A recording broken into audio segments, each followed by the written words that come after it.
Hello beautiful people, it's Mai here from Nintendo Life, and today we're reviewing Disgaea Mayhem on the Nintendo Switch 2. This review was originally written by the lovely Ethan Zach and made into a video by yours truly. Now, without further ado, let's get stuck in.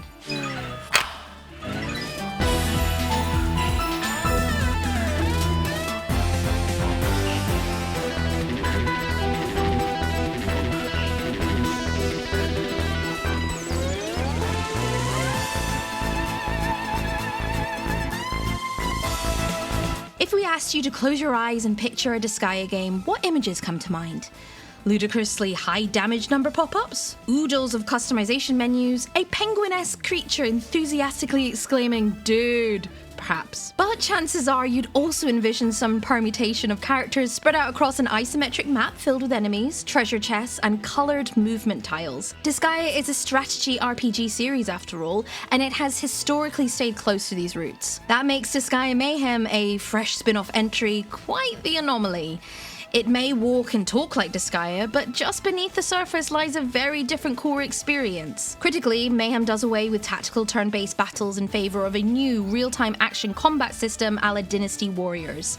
It's undeniably a gamble, one that, while ultimately inoffensive, doesn't pay off as much as you might hope. Mayhem follows two leads, a gruff mercenary NA, yes that's actually his name, and the cheery princess Tichelle, who rules the netherworld of Super Duper, a magical land in which all the denizens are utterly obsessed with flan. Having inherited the throne from her recently deceased father, Tichelle hires NA to quell a rebellion made up of several former subjects.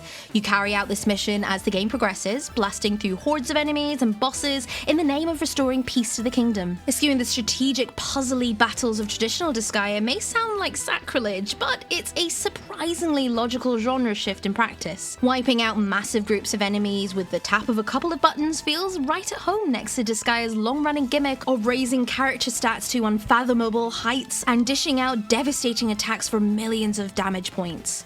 Having direct control over your character also presents a unique opportunity to engage with all of Disgaea's classic weapon classes in a far more tactical manner. In this sense, Mayhem actually has quite a bit going for it. So, what's the problem? Arguably, the biggest sin to contend with is that Mayhem's new combat system doesn't hold a candle to the mechanical depth and variety afforded by Disgaea's traditional tactical gameplay. Rather than strategizing with a full party of heroes, NA is the only character you play as. While you have the ability to customize his playstyle through different weapon classes and assignable special moves, this makes moment-to-moment gameplay a far more simplistic affair. For most of Mayhem's runtime, you'll be dodging, shielding, and spamming combos and special attacks much without variation. Combat and movement controls are appropriately fluid and responsive, cheers for a generally smooth 60 FPS experience on Switch 2 in performance mode, but you'll be performing the same basic actions a lot, and the actual combat isn't weighty enough to feel all that satisfying. Don't expect much of a challenge either. Most of your opposition is low-leveled enemy fodder that mindlessly swarms around you in packs and goes down in just a few hits, launching pitiful attacks with little impact as they wait for their turn to get pummeled into oblivion. Repetitiveness is a criticism often leveled at Musou-style games, but it feels particularly egregious here. Nearly every level in the game's campaign plays out the exact same way with the same objective.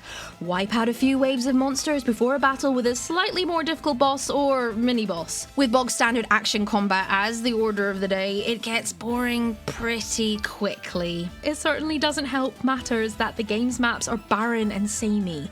Aside from varied set dressing for each story chapter, all the stages are virtually interchangeable with no major environmental gimmicks or twists. Some maps are quite sizable, but there are no collectibles or exploration incentives to speak of. In practice, you just run around each map until you reach an area where enemies have arbitrarily spawned. Dispatch them, run to the next spawn area, rinse and repeat. The game does at least try to break through all this monotony with some extra mechanical flourishes. Just like in the main series, you can recruit all manner of monsters and customize them as you see fit. You can choose one of these computer-controlled recruits at a time to accompany you in the field and fight alongside you. too. What's more, you can magic change your buddy into a special, unique weapon for a limited time, allowing you to use unique weapons and special finishers that sport Disgaea's trademark wacky flair. Managing and strengthening your partners is a nice little twist to what is otherwise a fairly mediocre combat system. Though, perhaps allowing you to actively swap control between NA and your monster buddies would have allowed for more varied moment-to-moment action. Mayhem's narrative dressing feels similarly underbaked. We wouldn't call Disgaea plots deep or substantial even on the best of days, but Mayhem reaches a level of nonsensical fluff that's hard to swallow. NA and Tashelle feel like worse versions of Fuji and Perlica from Disgaea 7, occupying the same exact archetypes and tropes. The rest of the cast is made up of throwaway characters, most of whom make an appearance in a cutscene or two before disappearing entirely. The franchise's usual voice-acted, visual novel-style cutscenes are largely reserved for the final boss stage of each episode and the transition to the next episode. Even the start of the game lacks an opening cutscene, as you're unceremoniously plunked into the tutorial level right after hitting start. It all just feels oddly sparse. Not that we're craving more of this particular narrative. Whenever they do pop up, cutscenes drag as characters talk in circles and wax poetic about how much they love flan. The unabashed commitment to a flan-centric narrative is admittedly charming and silly at first. By the time the credits roll, however, the bit has well and truly overstayed its welcome. And that's really saying something, because Mayhem does not stick around for long. Our playthrough of the main story clocked in at under 5 hours, a far cry from the meteor campaigns of the mainline entries. That's on account of most stages only taking 2 or 3 minutes to complete and a noticeable dearth of side content to engage with. If there's one thing that is genuinely admirable about Disgaea Mayhem, it's the game's seamless migration of the mainline game's trademark systems. Combat may be different, but this is still a Disgaea game through and through. You can enhance weapons through the item world, vote and bills at the Dark Assembly for all sorts of perks and unlockables, or fiddle around with in-game cheats to tweak reward values and other parameters. Want to sacrifice your item and money pickup rates to double your experience gain rate? You can do that. Want to make enemies ludicrously strong while making NA as sluggish to control as humanly possible? You can also do that. Hey, it's your life. Part of what sets Disgaea apart from its contemporaries is how malleable its many RPG systems are. You can customize everything to your heart's content to fit your preferred playstyle, and if you so desire, exploit any of the thousands of ways to break the game's mechanics in half and dominate the field. That freedom of choice is still present and accounted for in Mayhem, and as enjoyable as ever. It's just a shame that all of this customizability is in service of a core experience that doesn't match the series' usual heights. Playing Disgaea Mayhem also feels like peeking into an alternate universe where NIS's flagship series began life as an action RPG rather than a tactical one. Plenty of the franchise's iconic, over-the-top RPG systems are present and accounted for, and they graft surprisingly well onto Mayhem's core hack-and-slash loop. The problem is that said loop isn't fleshed out nearly enough, with shallow and repetitive combat that loses its luster quickly. Couple that with a forgettable story and a bizarrely short runtime, and Disgaea Mayhem barely ends up making much of an impression at all. It's an interesting novelty, but we're fine staying in the timeline where Disgaea keeps tactical battles as its bread and butter. We here at Nintendo Life give Disgaea Mayhem on the Nintendo Switch 2 a 5 out of 10.